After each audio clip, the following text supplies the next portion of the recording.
What's up, Coaster Demons? Today I will be ranking all the roller coasters I rode at Kings Island. I went to this park in 2021 in September, and this is an absolutely phenomenal park with an amazing coaster lineup. The only coaster I did not ride here because I was too tall to ride it was Great Pumpkin Coaster. I did ride every other coaster, so I basically have ridden every coaster here. This is overall a fantastic park. I'll do a review on this park soon and talk about it more. But yeah, let's now rank all the roller coasters I rode at Kings Island. Number 13 is Flying Ace Aerial Chase. I was expecting this ride to be absolutely horrible and one of the worst coasters I've ever ridden, since I did hear it was pretty bad from some other people. However, I found this ride to be pretty smooth. I just found it to be extremely boring. But then again, this is a family coaster, so that probably is why. However, I was surprised that this ride was pretty smooth, but overall, this is just a very boring coaster in my opinion, and it's more for the families and kids. Number 12 is Backlot Stunt Coaster. Now, if you know me for a while, you know I don't like Backlot Stunt Coaster clones. I hate the one at Kings Dominion, and it's a top 15 worst coaster for me. This isn't a top 15 worst coaster for me, but it's still a pretty bad ride. I just did not enjoy it. It was rough, it was jerky, it was boring. The launch is the only good part. The helix is forceful. But other than that, this ride is just not very good. I just did not like it at all, to be honest. It was just boring, rough, jerky, just not a good ride. Number 11 is Woodstock Express.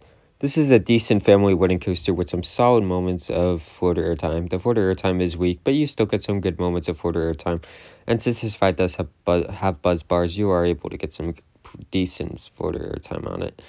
The ride is short, but it's meant for families, so it makes sense why it's short. But overall, this is a decent family coaster with some decent airtime moments. And it's just a decent family coaster, I'd say. Number 10 is Adventure Express. This is a fun aero mine train coaster. I like how you're going through the woods at some points on this ride. It actually had one forceful moment somehow.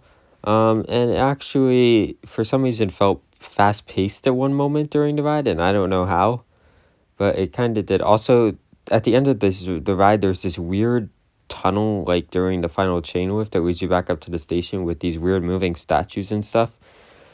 This ride is, and that's just weird, but it adds to the nostalgia of this ride.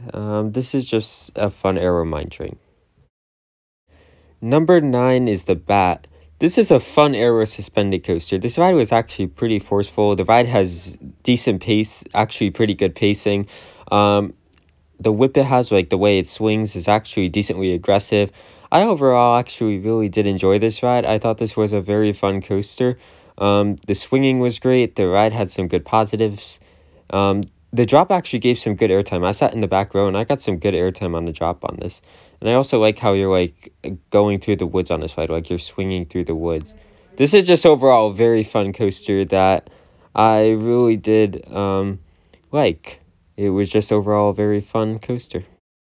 Number 8 is in Vertigo. Now, as you all know, I did really enjoy Stinger at Dorney Park when it was there.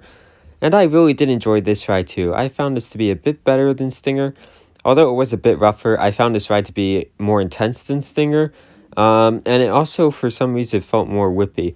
I like these inverted Vekoma boomerangs. They're really fun rides, and I enjoyed both I've ridden. This is my favorite out of the two. I've done this and Stinger, and this is better than Stinger in my opinion. This is just overall a really fun coaster with some really good positives. Some really good whippy moments. It's intense, it's forceful. This is just overall actually a really good ride that I really did like. Number 7 is Flight of Fear. Now, I've done both this and the Kings Dominion version, and this is my favorite version, but not by too much. This was overall a very fun ride. It felt slower than the Kings Dominion one, but it felt more forceful, and I found the final version being more whippy. The launch also felt more powerful on this one. This ride, I just really enjoyed it. I like how it's in the dark. The inversions are a lot of fun on this ride. The ride does have some dead spots and does go slow at some moments. But overall, I found this ride to be very enjoyable. Yes, it is a bit rough, but I found the ride to be pretty forceful and have some decent positives. I like how you're going through the dark on this ride. This was just overall a very fun ride, and I do like these Flight of Fear clones, so I knew I was going to enjoy this ride, and it's just overall a very fun ride. Number 6 is Racer. Now, this may be the biggest surprise at Kings Island for me. I was not expecting to like this ride as much as I did. This ride is awesome. It has great ejector earth time moments. The ride is smooth, actually. I thought it was going to be really rough, but I found it to be pretty smooth. But the ride has some really good ejector earth time moments. I love the dueling aspect of the ride, and the ejector earth time moments on this ride, by the way, are actually very strong. The red side, the final hill, gives insane, is one of the most underrated airtime moments of all time. I got some insane ejector airtime on that moment. This is just overall a very fun dueling wooden coaster. In my opinion, it is very underrated. The airtime is just really good on this ride. And it's smooth too. This is just overall a really good wooden coaster and it's also probably one of the most underrated coasters I've ever ridden. This ride is awesome. Number 5 is Banshee. Although I was pretty disappointed with this coaster, I still thought it was an amazing ride. Sure, my first ride on it was not that great, and I actually didn't think it was too good. My second ride on it was insane. It pulled some really good positives. The inversions are a lot of fun on this ride too. The pretzel knot is actually a really good inversion, and the bottom of it pulls some really good positives. The drop is great as you get some really good whip on the drop. My favorite part of the ride actually is that second vertical loop, as you just get whipped right through it, and you get whipped hard through it. My biggest con with Banshee is the vest restraints, as they are very restrictive. Also, this ride is pretty bumpy. But overall, I found Banshee to be a really, really good ride with some great positives. It's intense at some moments too. The inversions are a lot of fun. The drops is great.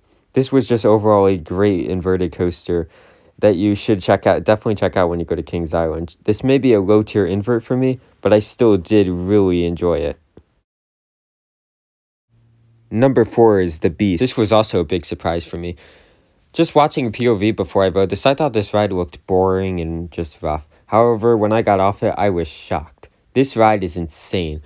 The ride is really rough, but the track is really bumpy, so somehow you get airtime on these weird straight sections of the track, and the actual airtime moments on this ride are actually pretty good too. That final helix is one of the most intense moments on any coaster, in my opinion. It pulls some insane forces. This ride is just extremely aggressive at some moments. Yes, it is rough, but the aggressiveness of this ride, and it just feels out of control. This ride is just absolutely insane.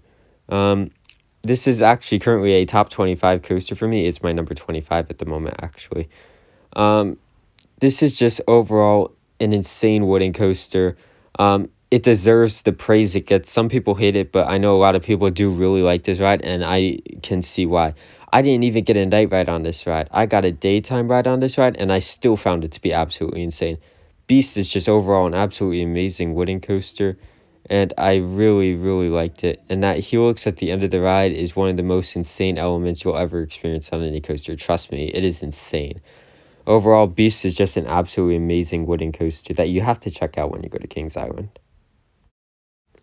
Number 3 is Diamondback. This is an amazing B&M Hyper, and currently my favorite B&M Hyper coaster I've ridden, and it's also a top 20 coaster for me. This ride is amazing. It has some really good ejector airtime on the drop and the first 2 hills. The second hill also gives some really good ejector airtime, and the final hills give some solid ejector airtime. Every hill on this ride does give really good ejector airtime, but the drop in the back row feels like an RMC drop. You get RMC level airtime on that drop in the back row. It is insane. Also, they helix up into the mid-course brake run, pulls some really good forces. The splashdown is awesome. Diamondback is just overall such an incredible coaster. I got a lot of room on this ride too, so I was flying out of my seat on every single hill. This is my 3rd favorite B&M I've ridden, only behind Fury 325 and Orion, and you'll see Orion higher on this list. This is just overall such an amazing B&M. I love it so much. This is just overall such a great B&M Hyper. In my opinion, this probably is the best B&M Hyper in North America. The airtime is so strong. There are some decent positives on this ride too. And the ride, I don't know why people say it's rattly. I found this ride to be butter smooth, to be honest. Overall, I love Diamondback. This is just an amazing B&M Hyper coaster, and it's a ride you definitely have to check out when you go to Kings Island. What an amazing B&M Hyper. Number 2 is Mystic Timbers. This is an absolutely insane wooden coaster. Every hill on this ride gives sharp ejector time, or very strong ejector time. The ride also has insane pacing as you're hauling through the hull layout. The ride is extremely aggressive too, and you're just flying through the layout at full speed the whole ride. Also, I love how you're going through the woods on this ride, and also I love the theming of this ride too. It's just so cool. This ride is just absolutely amazing. The ejector time on this ride is unbelievable. The ride is also butter smooth. The ride is extremely aggressive. This is just overall such an amazing wooden coaster that you have to ride when you go to Kings Island. It's also very intense, I found it to be. It's aggressive. The airtime is so strong. It's butter smooth. This is just a perfect wooden coaster, and I love it so much. What a fantastic wooden coaster. And finally, number 1 is Orion. This is my favorite B&M overall, too, and the best coaster at Kings Island, in my opinion. This ride is amazing.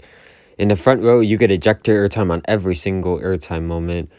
The drop in the back row gives literal RMC level ejector airtime. I prefer the front row on this ride, though, because you have the wind blowing in your face and the airtime stronger in the front. The ride also is very intense at some moments. The pacing on this ride is great. This ride is just amazing. This is the top 15 coaster overall for me at the moment. I absolutely love this ride. It's also butter smooth. This airtime moment right here is absolutely insane as you just get absolutely thrown out of your seat. No matter where you sit on that moment, you're going to get great airtime. As I said before, this is the best B&M coaster I have ridden so far. It has amazing airtime. It has great pacing. It's intense. It's smooth. It has great positives. This is just overall a fantastic B&M that you have to check out when you go to Kings Island. So yeah, that is my rankings for all the roller coasters at Kings Island. Make sure to like this video. Also subscribe to the channel, and I will see you all next time. Keep coasting on my coaster demons. Peace out.